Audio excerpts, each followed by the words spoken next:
Hola, bona tarda, soc Pere Fígols, d'aquí Palou, de sempre, de tota la vida. Nosaltres conreem poquets productes, els que conreem intentem fer-los al màxim de bé. I bàsicament el que fem és la mongeta del ganxet i el calçot. Aquest any la mongeta ha sigut una miqueta...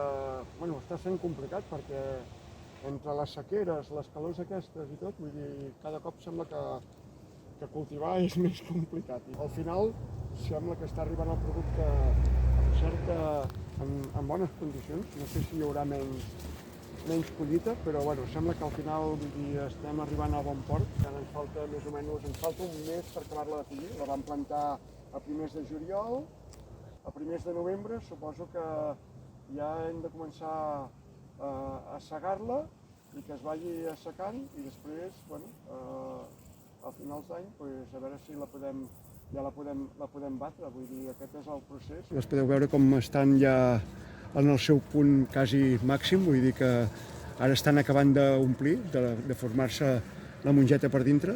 Per això ara és un moment molt clau, perquè la mongetera tota ella té bastant de pes i si ara vingués un temporal gaire fort, doncs no li aniria massa bé.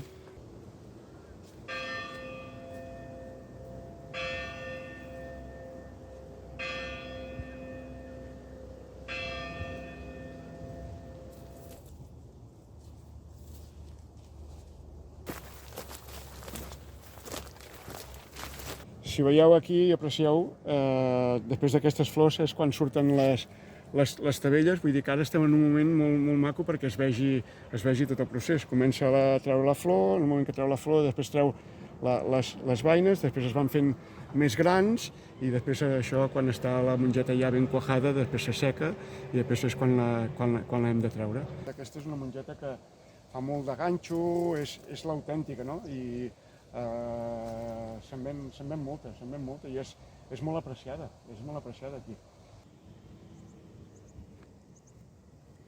Doncs, com us comentava abans, nosaltres també fem calçot i ara, com bé podreu apreciar, el tenim aquí davant, encara està mig fer, encara falta calçar-lo, donar-li una miqueta de terra perquè es vagi fent. Primers de novembre, finals de novembre, doncs ja comencem a collir-ne i llavors ja fins a finals de març, primers d'abril, vull dir, quan arriba Setmana Santa.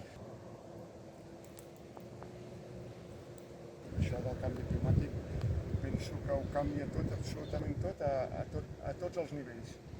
I per nosaltres cada any acaba sent ara un repte.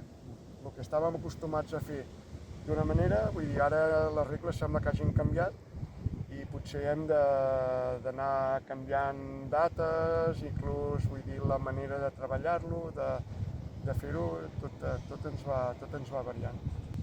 I aquests productes sí que nosaltres els distribuïm el que és producte de proximitat i el fem molt per aquí, a la zona del Vallès. I la botiga dels pagesos, que és l'Hort de Palou, també és una de les zones on també es pot anar a trobar aquest producte. O, si no, a casa dels pares també venem la mongeta al ganxet i el calçot.